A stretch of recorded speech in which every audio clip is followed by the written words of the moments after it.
The call to the Minister. The Immigration Minister on a surprise mission to rush legislation through Parliament. We should have time to debate that. This is a parody of what democratic debate should look like. I'm in a state of shock. The wool is being pulled over our eyes. It's an ultra-marathon in incompetence.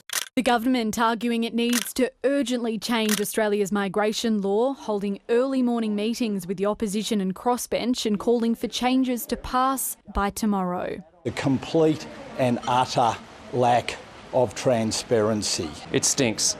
The legislation follows last year's High Court ruling that indefinite immigration detention is unconstitutional, resulting in the release of around 150 people and constant coalition criticism of Labor. Now, another High Court challenge that could see more detainees released. What we are doing with this piece of legislation is to fill a very significant loophole. The legislation requires non-citizens who've exhausted their avenues for staying in Australia to cooperate in their removal. For example, making them apply for a passport to return to their country of origin.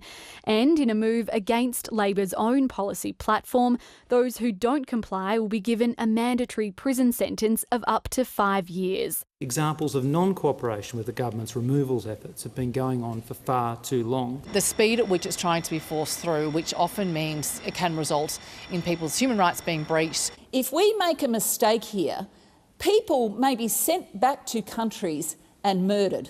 The extra powers this gives the Immigration Minister are strong, but the scrutiny being applied doesn't reflect that. A last-minute Senate inquiry has been set up tonight, but ultimately the government wants this dealt with by the end of tomorrow, a shortened week to give MPs plenty of time to get home for Easter. Evelyn Manfield, ABC News, Canberra.